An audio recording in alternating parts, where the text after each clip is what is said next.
नमस्कार। आज मैं आप लोग को एनसीईआरटी का संस्कृत बुक रुचिरा का सप्तमः पाठ त्रिवर्ण ध्वज जो मैं पहले पढ़ा चुकी हूँ उसका प्रश्न उत्तर आप लोगों को बताने जा रही हूँ। तो हम लोग चलते हैं प्रश्न उत्तर की तरफ।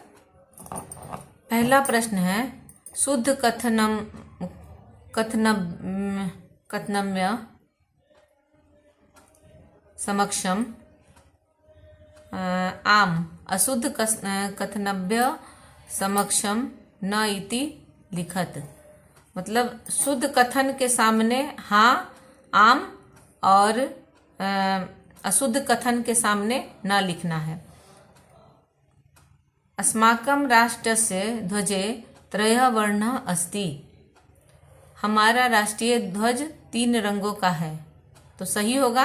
तो मैंने यहाँ लिखा है आम। ध्वजे हरित वर्णः शान्ते प्रतीकः अस्ति। ध्वजा झंडे का हरा रंग शांति का प्रतीक है, तो यहाँ होगा न। ध्वजे केसर वर्णः शक्त्या सूचकः अस्ति, तो ये होगा हाँ आम। चक्रे 30 अरः सन्ति, तो ये होगा न। चक्रम प्रगते द्योतकम आम। ये हमारा पहला प्रश्न बन गया। दूसरा प्रश्न अधुलिखितेषु पदेषु प्रयुक्ता विभक्ति वचनम च लिखत। नीचे लिखे हुए पदों में जो प्रयुक्त हैं उनके विभक्ति और वचन को लिखना है। तो हम लोग चलते हैं, देखते हैं। पहले यहाँ पर यथा में है त्रयानाम। त्रयानाम में षष्ठी विभक्ति लगी है और वचन में बहुवचन है। तो अभी हमारा प्रश्न है समृद्धि। समृद्धि में कौन सी विभक्ति है? तो षष्ठी विभक्ति लगेगी और एक वचन। वर्णानाम षष्ठी विभक्ति बहुवचन। उत्साहस्य षष्ठी विभक्ति एक वचन। नागरिक तृतीय विभक्ति बहुवचन। सात्विकताया षष्ठी विभक्ति एक वचन। प्राणानाम षष्ठी विभक्ति बहुवचन। सभायाम सप्तमी विभक्ति एक वचन। अब तीसरे प्रश्न की ओर हम लोग बढ़ते हैं। इसमें कहता है एक पदे न उत्तरत, मतलब एक पद में उत्तर देना है। तो प्रश्न पहले पढ़ती हूं मैं। अस्माकं ध्वजे कति वर्णा सन्ति, तो एक पद में उत्तर होगा त्रिवर्ण। ख त्रिवर्णे ध्वजे शक्त्या सूचकः कः वर्ण, तो हो जाएगा आंसर में केसर वर्ण। ग अशोक चक्रम कस्य द्योतकम अस्ति, तो हो जाएगा प्रगति, मतलब प्रगति का सूचक है प्रगते। घ त्रिवर्ण ध्वज कस्य प्रतीकः स्वाधीनतया राष्ट्र गौरवस्य, यह आंसर हो गया। अब चौथे प्रश्न की ओर बढ़ते हैं। इसमें कहता है एक वाक्य न उत्तरत, मतलब एक वाक्य में उत्तर देना है। तो पहले हम लोग प्रश्न पढ़ते हैं। क अस्माकं ध्वजस्य श्वेत वर्ण कस्य सूचकः अस्ति, तो उत्तर होगा अस्माकं ध्वजस्य श्वेत वर्ण सत्यस्य सूचितायाः च सूचकः अस्ति। आगे बढ़ते हैं हम लोग। ख अशोक स्तंभ कुत्र अस्ति, उत्तर होगा अशोक स्तंभ सारनाथे अस्ति। त्रिवर्ण ध्वजस्य उत्तोलनम कदा भवति, उत्तर होगा त्रिवर्ण ध्वजस्य उत्तोलनम स्वतंत्रता दिवसे गणतंत्र दिवसे च भवति। घ अशोक चक्रे कति अरः सन्ति, अशोक चक्रे 24 अरः सन्ति। ये हो गया आपका चौथे प्रश्न का आंसर हो गया। अब हम लोग 5वां प्रश्न में पहुंचते हैं। अधोलिखित वाक्येषु रेखांकित पदानि आधृत्य प्रश्न निर्माणम कुरुतः, मतलब नीचे लिखे हुए वाक्यों में जो रेखांकित पद है उससे प्रश्न निर्माण करना है। तो हम लोग आते हैं, चलते हैं, देखते हैं। क अस्माकं त्रिवर्ण ध्वज विश्व विजयी भवेत, तो प्रश्न बन जाएगा अस्माकं कः ध्वज विश्व विजयी भवेत, प्रश्नवाचक चिन्ह पड़ेगा। ठीक है, यहाँ रेखांकित पद के नीचे हो जाएगा क, बाकी सब सेंटेंस वही रह जाएगा, वही वाक्य रह जाएगा और प्रश्नवाचक चिन्ह यहाँ आ जाएगा। ख, स्वधर्मात् प्रमादम वयम ना कुर्याम। तो प्रश्न बन जाएगा स्वधर्मात् किम वयम ना कुर्माम।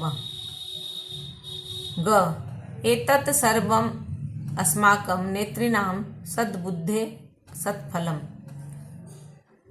तो प्रश्न बनेगा एतत् सर्वम अस्माकं नेतॄणां कस्याः सत्फलम। घ, शत्रूणां समक्षं विजयः सुनिश्चितः भवेत्। तो हो जाएगा, इसका प्रश्न बनेगा केषां समक्षम विजय सुनिश्चितम भवेत्।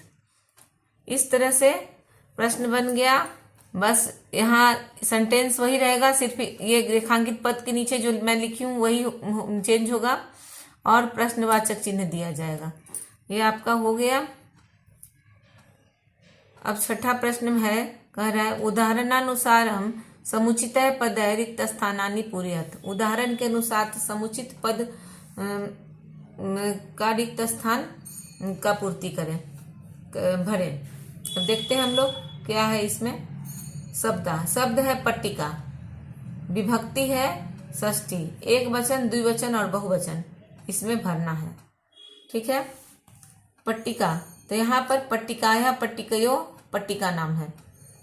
अब अग्निशिखा सप्तमी विभक्ति का इसमें भरना है, एक वचन, द्विवचन और बहुवचन। तो अग्निशिखायाम, अग्निशिखयो, अग्निशिखासु हो गया। सभा चतुर्थी विभक्ति का भरना है, सभायै, सभायाम, सभाभ्य। अहिंसा द्वितीय विभक्ति का भरना है, अहिंसाम, अहिंसे, अहिंसा। सफलता पंचमी विभक्ति का, सफलताया, सफलताभ्याम, सफलताभ्य। सूचिका तृतीय विभक्ति का, सूचिकया, सूचिकाभ्याम, सूचिकाभ्य। अब हम लोग बढ़ते हैं सातवें प्रश्न की ओर। समुचित मेलनम कृत्वा लिखत। समुचित मिलान करके इसको लिखना है। तो क्या करेंगे हम, मिलान सिर्फ कर दिए हैं इसमें। केसर वर्ण, तो यहाँ पर हो जाएगा केसरिया वर्ण किस चीज का द्योतक है, तो शौर्य से, त्यागत से, च सूचक। तो मिलान कर दिए इससे। हरित वर्ण सुषमाया, उर्वरताया, च सूचक। उसके बाद है अशोक चक्रम, प्रगते न्याय से, च प्रवर्तकम। त्रिवर्ण ध्वज स्वाधीनताया राष्ट्र गौरव से, च प्रतीक। और त्रिवर्ण से ध्वज से स्वीकरणम 22 जुलाई 1947 तमे वर्षे जातम। ये मिलान हो गया। अब हम लोग ये पूरा आपका जो इस चैप्टर का जितना प्रश्न था, 7 प्रश्न था, 7 प्रश्न का मैंने उत्तर आप लोग को बता दिया है। और आप लोग भी इसे अपने कॉपी पर उतार लीजिएगा, नोट्स बना लीजिएगा और इसे याद कीजिएगा, क्योंकि एग्ज़ाम धीरे धीरे नज़दीक आ रहा है। तो आप लोग को पढ़ाई भी करनी होगी, क्योंकि बहुत दिनों से पढ़ाई नहीं हो रही है ढंग से। तो मैं भी आप लोग को पढ़ाने में लग गई हूँ और आप लोग भी पढ़िए। धन्यवाद।